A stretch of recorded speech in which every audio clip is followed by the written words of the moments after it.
Yo, what's up everybody, and welcome to For the King Beacon Fire.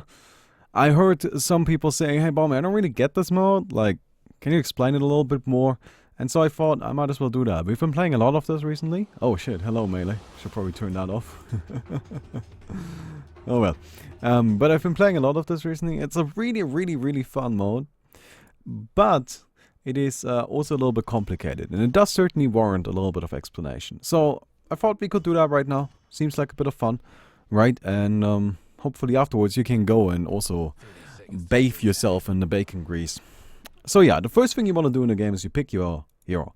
I personally think that there's like a mild difference in how good a hero is. Like I think Nature's Prophet is best, Kunkka second best, Legion Commander is the worst. But it's really not that significant and hardly makes a difference.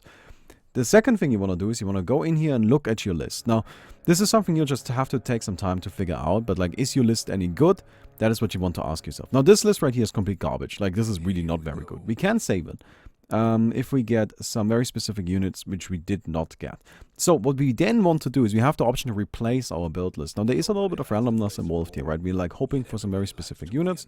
Or well, not really very specific units, but there's just like a whole bunch of units that are really nice and strong and really solid that we're looking for. And if we don't get any of those, we're in a little bit of trouble. And there's certainly a bit of randomness involved at that point. However, usually it ends up being fine. Usually you'll get at least one unit that is worthwhile. So right now I do not have, you know, like the best unit that I could be asking for, right? I have this Chaos Knight, but the Chaos Knight is pretty solid. The Chaos Knight is pretty alright. So how does the game mode work in general? You have these little placement fields where you click on them and then you have your build list, right? And then you can build your units. The units will then spawn and walk towards your enemy, right? So you are in a lane against an enemy. Once they find an enemy unit, they'll start fighting. Now, you don't really have any control of this, right? Like, I can't select this Chaos Knight. I can't really do anything with it. Like, he just does his own thing. But, you know, like, we just kind of, like, watch them fight. And then, if you manage to win the fight, then the units will continue pushing on forward until they eventually... This right here is the point they want to reach. If they do reach that point, which we also have one of them right here, like this little glowing field, if they get there, then that means that they have managed to break through your enemy's units. They've managed to break through, and then they go into this middle area here where there are two kings. This is our king, and this over here is their king. Once their king dies, we win, right? Like, that is the main goal of the game. Now, there are many intricacies to how can we defend our king, how can we make this more difficult on them, and all of that. And well, I'm hoping to explain those to you in a second. Anyway, we have managed to break through. Now, if you break through, you do get bonus gold for it. Right, you do get a reward, which is really nice and really important, because that allows you to kind of snowball here. Now, generally, something you want to do in this mode is you want to build your units to as high of a level as you can. Right, like, really upgrading your stuff is important. So the guy we're going up against here, he's just spamming these relatively low value units, like the first level of this Ursa, which honestly isn't that good, and I personally wouldn't recommend it. Right, I personally recommend you always go and prioritize maxing out your units, because not only do they get better stats as they level up, but they also often gain new abilities, and those new abilities are really impactful. Right, so for example, this Chaos Knight, by leveling him up, he gained the ability to have a random chance to gain bonus attack speed and lifesteal, which is super important because he's our tank, right? Like, he's sitting in the middle tanking hits, and then having lifesteal is certainly a good way of doing that. And then we've got this little Huskar in the back who's just chilling and, you know, dealing some damage. Now, we want to look at what our opponent is doing. Right, and this is really where a lot of the skill in the game comes in. So what is our opponent building? I see he's building Lycans, I see he's building Ursas, I see he's building Gyrocopters. Now, the Gyrocopters are super strong and difficult to deal with, but they're also incredibly expensive. Right? Incredibly expensive. So for now, we're gonna just disregard that. Right? Like, he built the level 1 Gyrocopter. I don't think he's gonna upgrade it anytime soon because they're just so expensive. The Lycans are a bit more of a problem, so are the Ursas. Now, what can we do to deal with that? Now, there are some units that are very good at fighting other units. For example, this right here. You can see our Demon Stone statue here. And by the way, if you've built a unit, you see this little grayed out field. This shows you what unit you currently have, and this shows you what you can upgrade it into. This Demon Stone statue has a 25% chance to randomly deal 40 pure damage to three nearby enemies within 250 radius when attacking. So that essentially means that our unit will be able to deal well with summons. Now, I have played this game quite a bit, so I know Lycans summon units, right? They summon a lot of small walls, and that's really difficult to deal with. They also have 4 frontliners as is, so since they have that many frontliners, my AoE will almost certainly always connect, and it's gonna deal with a lot of stuff. So, this guy is good here, right? Because he's got AoE. Alright? Starting to make sense, right? Like, it's really not that complicated. Now, let's go and get into some of the other parts of the game. Like, this unit composition and all of that stuff, that's just something you need to learn, and you just need to figure that out while playing. Like, I can't teach you all of that, because that would just take forever, and we would have to go over every single unit and all of that, right? Like, we don't have enough time to do that right now. But what we do have time for is this back here. Now, this back here is really important as well. You need food. You can see in the bottom right corner of the map, there is our little interface, our resource interface. Now, this resource interface seems a little bit overwhelming because there's a lot of stuff there, right? But it actually makes a lot of sense. We have crystals. This is our secondary resource in the game.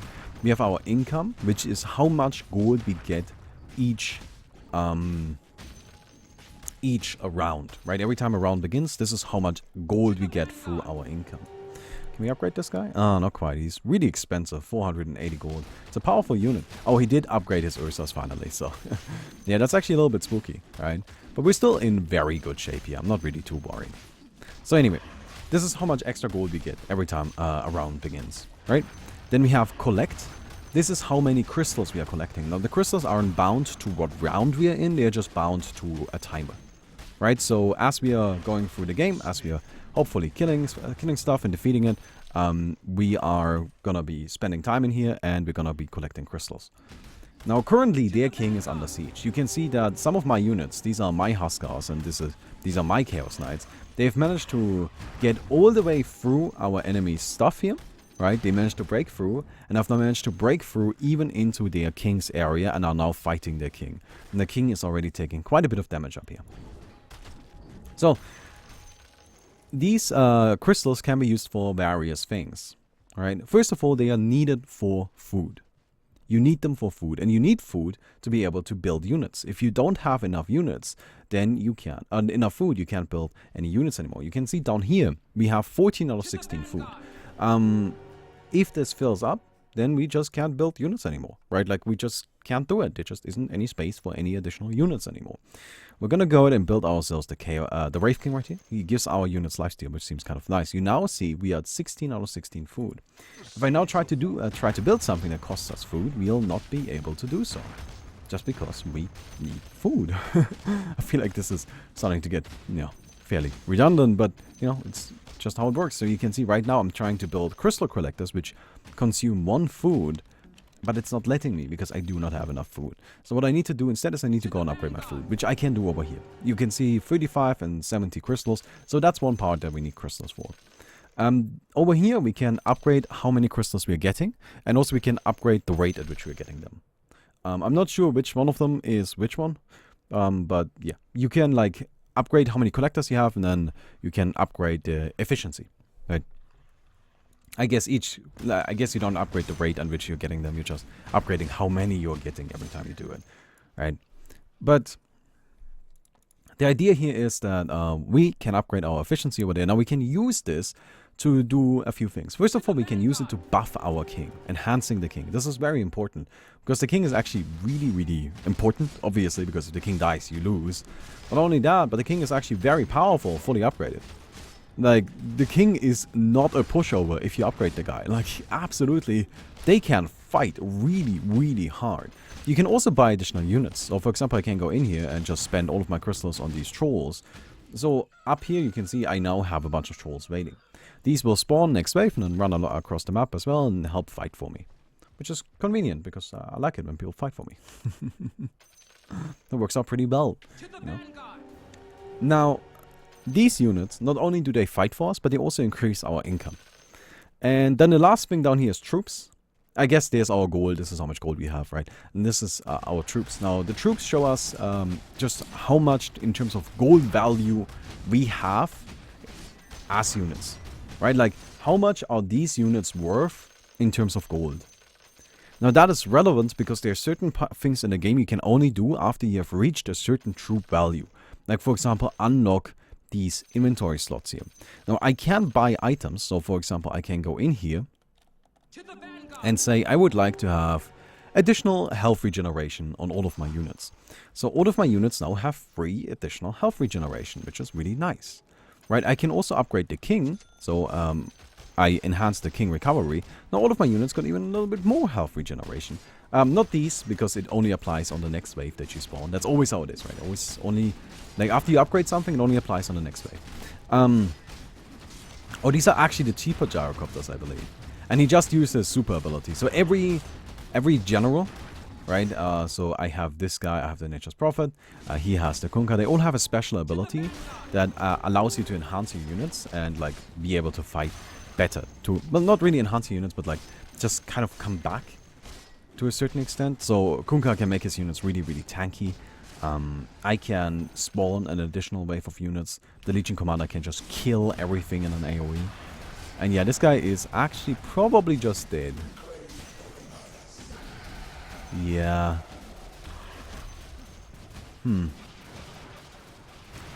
Well, we got some wolves coming in. Maybe they'll be able to defend. Yeah, it would be kind of disappointing if they just died right now. So, to kind of prevent that from happening, I'm going to be playing Crystal Game. So, no. I'm not going to be here throwing. But, for example, I'm going to go ahead and upgrade my Ring of Regen a little bit. So this makes all of my units be quite tanky, right? They have 12 additional health regeneration. That ends up mattering a lot. You can see these fights are not over that quickly. They are pretty slow fights. They take a little while. And as a result, having that health regeneration is actually super awesome, because there's always like a moment of like peace in between everything, right? It's just a little bit of a break.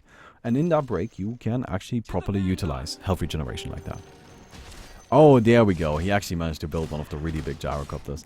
Now, this is one of the units that everybody's always like, you know, like, oh god, they got gyrocopters, right? Because they're very powerful. They really are. They are undeniably very powerful. I personally think they're a little bit overrated just because they are super, super expensive, right?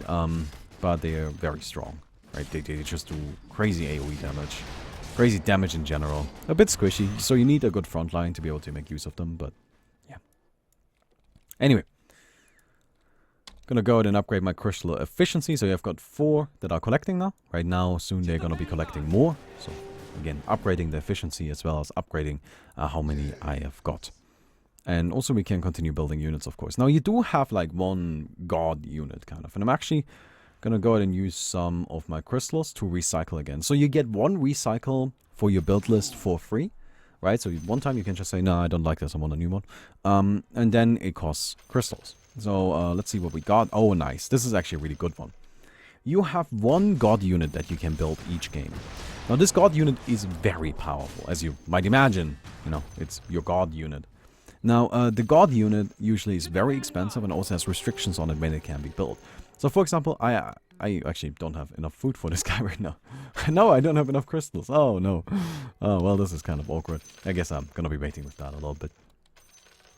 But the god unit not only is really, really expensive, takes up a lot of food, as you can see, but also they have a few special like abilities and all of that, so they're very powerful, and they can only be upgraded after you have reached 5,000 unit worth, right? Like your troops need to be worth 5,000 gold. If you don't have that, then you just can't like upgrade it. It just doesn't work, and it's like one of the interesting things about this mode, right? Like how it limits it like that. It really like kind of slows people down when they play, which I think is a really nice way of making it so that people just don't like snowball completely out of control, right? Like, yes, snowballing is definitely a thing, but this limits it to a certain extent and makes it so that you can't just like get ahead once and then just like keep going forever, because at certain points you need to slow down in your building to let like or to build all of these like things that are required to proceed from there, and that gives your opponent a little bit of time to catch up. Now of course they also need to slow down at a certain point, but it still kind of evens it out in a little bit, because like upgrading like that isn't actually a huge boost, and by that I mean like getting to those points where you can do those upgrades isn't like, you know, game breakingly powerful. It's just kind of, you know, what you need to do to proceed to do something at all. Anyhow, There's another little thing in here, which is you can spend crystals to do haste and slow totems, so you can like speed up your units or slow them down. Personally, I don't really think that's that good. It doesn't seem really that effective from my experience. Oh, we got lifestealers. I love lifestealers. They are super broken. If you ask me what is the strongest unit in this mode, it's the lifestealers. Like, far and beyond. They are so good. They are so broken. I'm gonna go ahead and just build a whole bunch of them now that I saw I've got them. I really like these lifestealers. They just go crazy on people. Like, they are super nutty. Super fucking nutty. Alright, we are pushing in right here. Now, personally, I think the most important thing in this mode is unit composition. But there are also different, like, and unit composition is kind of like, in terms of, like, having things that match up well against your opponent. Now, that includes things like, just simply having units that do well against other units, right? There's special abilities, like, for example, there's one unit, every time it kills something, she starts critting every single attack for 3 hits.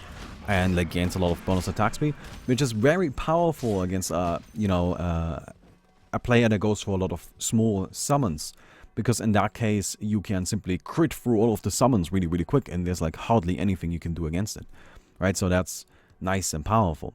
While other times, you know, oh, I was hoping I could get that upgrade before before we have the next spawn here. Other times you want to look at armor and damage types. Now that's a thing in this mode, right? So you can see, for example, this guy, he has heavy armor and does a normal attack. Or this guy, he has siege attack and medium armor. Or this guy, divine armor and divine attack. Although this, of course, is a special unit. But he has piercing attack and medium armor. Certain kinds of attack types do do more or less damage against certain armor types. That's something worth keeping in mind. Although, personally, I think it's not super important. I know that sounds a bit silly, but it's really one of those things where it's just like, yeah, it's nice, don't get me wrong, but like, generally speaking, I tend to be fine just ignoring it and going for just like a unit composition that I think makes sense. Now you can see he built a dragon up here, and I have my lifestealers up here, which is really, really bad for him, because this dragon isn't very well protected at the moment. That dragon he built is incredibly powerful. It's actually one of my favorite units. Who's that? Aww. No, don't disconnect. Yeah, he built a dragon up here. This dragon is actually one of my favorite units. I think it's super, super strong. I sadly didn't get him. I would have liked to have him. But him having that is actually really significant, because that means now there's kind of a target that I really want to kill, because he's got like this big finger of death ability that just like blasts everything in an AoE. But the cool thing is, I can actually just kill it. Like, I'm actually fine in that regard, because I have my lifestealers up here, and they're just like straight approaching him every time. They're always going straight to that dragon and just gonna snipe it. Right, that's something you also need to keep in mind. So positioning matters a lot. There's a lot of strategy that goes into this game. Now, I'm not gonna deny there's a little bit of randomness. Right, there's a little bit of randomness, like, I mean, in terms of what units you get, like what buildings you can go for. All of that certainly matters, and that can have a pretty big impact on the game, and sometimes you just get screwed. Like, that has happened to me too, where sometimes I just got like 2 build lists in a row that were so god awful I couldn't do anything, and then the enemy just had lifestealers and, you know, like all the crazy powerful stuff, and I just got run over. And that can happen. Right? Absolutely, 100% that is possible. But I think it happens a lot less often than people seem to think, right? I often see people complaining about like, oh, this mode is so random, right? Like, there's just, you know, it's just not really any skill involved. And I heavily disagree. I think there's a lot of skill involved in this. That skill is just, you know, not super consistent, right? Like, yes, if you're the better player, you're going to win more games than a worse player. But you're not going to win every game, because sometimes you'll get screwed a little bit. And if you're okay with that, then you'll enjoy this mode. Like, I'm okay with that. I like playing Hearthstone, for God's sake, right? Like, Hearthstone is that too. But if you're not okay with that, then you probably shouldn't even bother. Like, then I wouldn't recommend it. Anyway, we've got a huge-ass army coming through. Hope this guy's gonna come back. I think he is he? I mean, these are new units, right? Huh, I don't know. We're gonna go ahead and upgrade our little wolf right now. Generally, these super powerful god units are super powerful god units, and you really want to upgrade them. Oh yeah, he's back. Alright. Good. It's convenient he can answer like that because, you know, streaming. Go check out my stream. Where I do such fun things as explain these modes. But yeah, we're gonna go ahead and just break through really quick, right? And I think by now you've really figured it out. And this is really all there is to it. Now, you can, again, send additional units. You can upgrade your king here. You can recruit these generals. Now, these generals are a little bit special because they don't appear in your lane. They only appear here and they only fight for the king. You can also decide which lane you want to send these in. So if I want to say I want to send some units into path 3, then I can do that. My income still increases, right? Like, that still works just as expected. But I just don't get the units myself. They go to my ally, which I can use to help out an ally that is in need. Let me go and get the ring of... Oh, somebody already has it. This one? No. Alright, cool. There are certain items that only one player on your team can build because they end up affecting your entire team if you upgrade them. But, you know, they're really expensive. So, I've got myself the plate mail though. There's a 25% chance that my units now spawn with 10 additional armor. You can see that indicated by this right here. There are all kinds of crazy items. They're like items that will allow you to like seriously impact the battle with your hero. Like you just can like deal a lot of damage or stun units and all of that. It's actually really, really interesting. Now their king is taking a lot of damage here. It's definitely not in great shape, but it is pretty well upgraded. Pretty well upgraded, so they should be fine. Let's go and build some towers. The tower is a very special unit.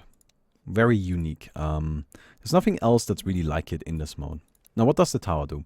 The tower shoots a laser at a random unit on the map. Like a random enemy unit, that is. Right, in any lane. Doesn't have to be in your own. Just any lane. Just shoots a laser there. And that laser will just deal damage.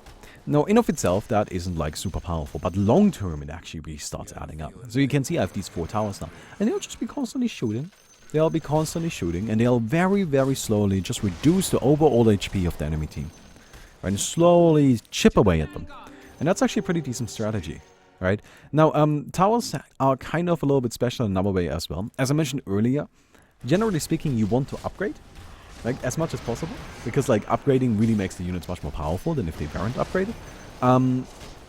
Except for the towers. The towers actually become... They are... upgrading them doesn't really make them significantly more powerful. You're better off just building more towers. Like, it's more cost efficient to build additional towers than it is to have the upgraded towers. Now, it is less food efficient though, so that's something to keep in mind there. Right, so it's not just like a super incredibly straightforward choice. But most of the time, like if it's not getting to a point where food is an issue yet, you just want to, you know, build more towers instead of upgrading them. Talking about that, let's build some more towers. We're probably just gonna build like 2 rows of them. Like put this, like these in right, these in as well. Currently we've got 8 towers. And again, like you can see, they're shooting everywhere. Somebody else on my team got towers too? Oh, nice. Yeah, that's pretty that's pretty good. That's pretty good. This dragon is getting scary. This guy. I know, he doesn't look that intimidating, but like, it is the best unit in the entire game. Like, I'm convinced this black dragon is actually the best unit in the entire game. So good. So incredibly good. Alright, I'll go ahead and just put down 2 more of these, and now we're at 10. But doesn't look pretty, so let's go and build 1 more. Well, you know, like, it just seems like there's an empty space here. Like, we can't have that. No. Not okay with that. Not okay with that. We're just gonna go ahead and build another tower. And actually, their king is now taking quite massive damage. Pretty crazy amounts of damage, actually. Now, you can see that really we are doing very well this lane. We're doing very well this lane. The only lane that's suffering is the bottom lane. So what we're going to do is we're going to change this to path 3, which is the bottom lane. We're going to start sending units there. Right? We're just going to help him. Like, yes, I mean, this is not going to win it for him necessarily. But we don't really need to, like, win the lane for him. We just need to buy more time so we can kill their king. Now, this is something that is a bit unfortunate about this mode. Very, very often, the games end in a crash. Like, that's just how a lot of these games end. With a crash. Now, right here is a little bit of a tricky situation. I've actually, like, I've run out of food. And I can't upgrade past 72 anymore. Because you can only go to 72 food, and then you need to buy the basic battle research before you can continue upgrading your food. Now, this is what I mentioned earlier with the whole, like, there are some breaks in the game that slow people down when they are ahead. Because now I need to save up for this basic battle research. And it's actually pretty expensive. Right? And I actually just can't do anything until then because I wasn't properly managing my food. I wasn't paying proper attention to that, and that's like just my mistake. I should have done that better, but I didn't. And so now we're suffering for it. So I would like to upgrade this, but it's actually really, really expensive. It's another way to help out my allies, right? Like, this makes it so that they have a chance of getting those 10 armor as well. It is incredibly powerful to have those additional 10 armor, I promise you. Like, it is so, so good. Just like it is incredibly powerful to have the 25 additional, or 30 additional life regeneration from the Ring of Regen, right? So upgrading that is also a bit of a priority, I hope, for whoever's in charge of it.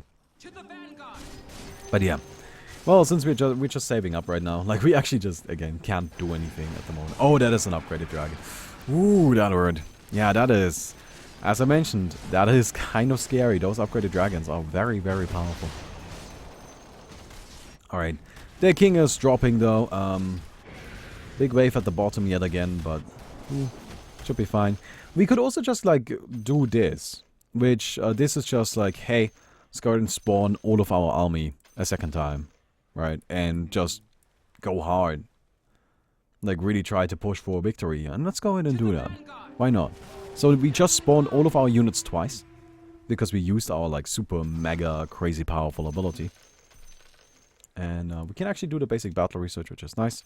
And still saving up for that plate mail. Basic battle research first because it takes forever. But yeah, we've got a huge, huge army running in here now. You also have the ability to do a Legion charge or a Gavon standby, repeat command. Right, like, there's all kinds of, like, additional commands you can do to, like, more accurately maneuver around your units. Although it's really something that I think, like, is not necessary every single time you play, or like every single spawn. It's just something you want to do occasionally. Also has a cooldown after all, right? But yeah, king is starting to really drop here with my huge army now coming through here as well, with really no way for our enemy to respond to that. And this is why I think the Kunkka and the Nature's Prophet are the best, by the way. The Legion Commander can only use their ability defensively, while these guys can also use them aggressively. Nature's Prophet can actually use his ability aggressively the best. Kunkka is, like, second best in that regard. Again, I don't think there's a huge difference there, but something to keep in mind. Anyway, we just made a big push happen. We managed to win the game, and yeah. That's for the king. That's how you play this mode. So go play some. I think it's a lot of fun. Again, I've been playing a lot of it. It's just really relaxed. That's something I enjoy about it. Cool thing too, it has dedicated servers, so you don't need to worry about that. And yeah, I hope you guys enjoyed the video, and I hope to see you guys tomorrow. Goodbye.